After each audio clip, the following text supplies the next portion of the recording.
CFRA, good morning. Morning. You know, Yes, this thing that happened yesterday, it's been dwarfing other news, which I think is of the exact same nature. But I think we're being deceived, and I think information is being kept from us by our own news agencies. It's like we're at a state of war, but without declaring it. I mean, to be honest with you, I'm okay if the government has to suspend certain freedoms, providing they declare that we are, so that we know we're at war. Then we get okay. Otherwise, it just feels like we're building our own kind of totalitarianism. Yesterday morning, there was a news item about a fellow in Vancouver. A pipe bomb blew up in his face. And they said they didn't even charge the guy. Well, you know, it could have just built this for any reason. We don't really know what. You know, it doesn't matter. We're deciding if we're going to charge him or not. They didn't release the name or anything. This was at Olympic Village in Vancouver, and it was yesterday. And you know, I gotta ask you, what would happen to a regular fellow if he was caught with just an ordinary handgun he was properly trained and he had it hidden? He'd be seen jail for years. But there's this guy with a pipe bomb that blows up in his face at Olympic Village. 8 days ago, a home in Greeley exploded. But just a minute. You say that you think information is being kept from us, but you're giving me information that obviously was not kept from us. Well, he didn't say who he was. They didn't. There's an awful lot that wasn't said, and they didn't lay charges even yet. So, but you know, they can't hide from the fact that a guy blew up. Right, because people see that. 8 days ago, a home in Greeley exploded.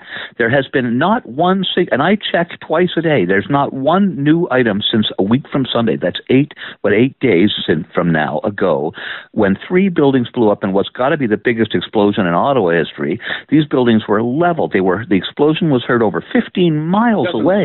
Doesn't sound like a terrorist act, because there was no way that people were going to be killed. Well, no, but it does sound an awful lot like they were building stuff that could be used in one. Why is it that in something that big, when, you know, if you think 15, 20 years ago, an explosion like that's all the news would talk about. Why would this information be withheld from us, do you think? Well, I think they would do it because partially because they're protecting Islam, because they're protecting the name, because these names are always in the end are Islamic. And the proof of that is that the media is still referring to the guy yesterday by the name he was born with and not the name he converted to, but they also refer to people whose names were converted to a North American or non-Islamic name when they're caught with something, and they don't use their birth name. So the media always picks the name that's not Islamic. So that's why I'm saying they're hiding stuff from us, and they're hiding the actual motive for these attacks. I mean, so many callers have said some really good things, but there is no moderate Islam. There are moderate Muslims, which means they don't adhere to Islam.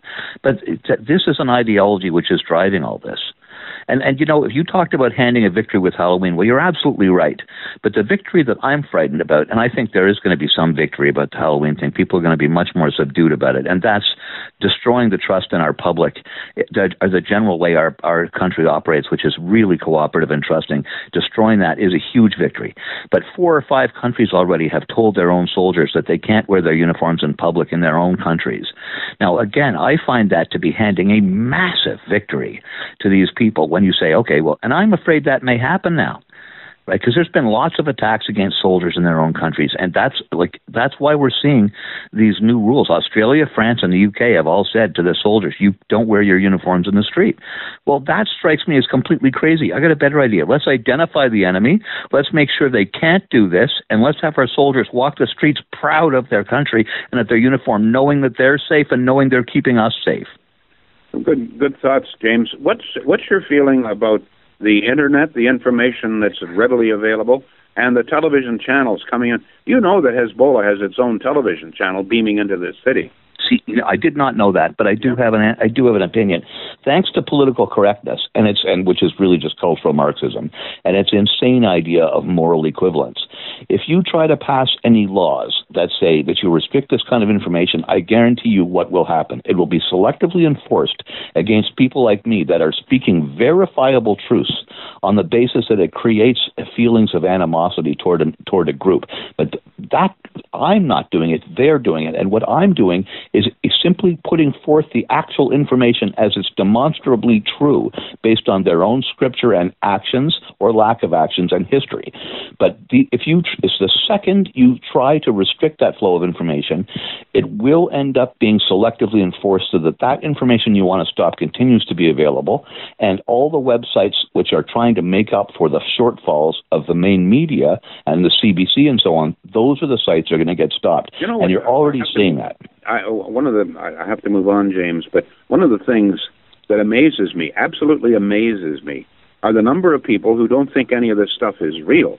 I have a woman, very intelligent. You should see the email she just sent, quoting all sorts of ancient figures and so forth, claiming, for example, that all of the beheadings that we saw, that they were all faked. It's all actors. So I asked her this morning, now, the soldier who just died, was he just an actor? And would you care to pass that information on to his parents? I haven't got a reply as yet, but it's amazing to me, the number of people who think that all of this stuff is pure propaganda intended to justify attacks on Muslims. I think there's always people in every conflict who like to think of themselves as more clever than the rest, and that like to invent conspiracy ideas, because I think there's certain psychological reasons why it gives people a sense of moral superiority and personal safety and greater knowledge than everybody else do. I think you're always going to get, and of course in the age of mass communication, you're going to notice these people more. But and also there's always been traitors. There's always been people that became converted to the Nazis, or there were always homegrown communists. Joe McCarthy may not have been the brightest man in the world, but he certainly was not wrong. And I think we're going to have a cold, hard look at the facts, and we're going to have to deal with reality, because failure to deal with reality is what you don't know. It's not that it'll hurt you, it'll kill you, and it'll destroy your civilization.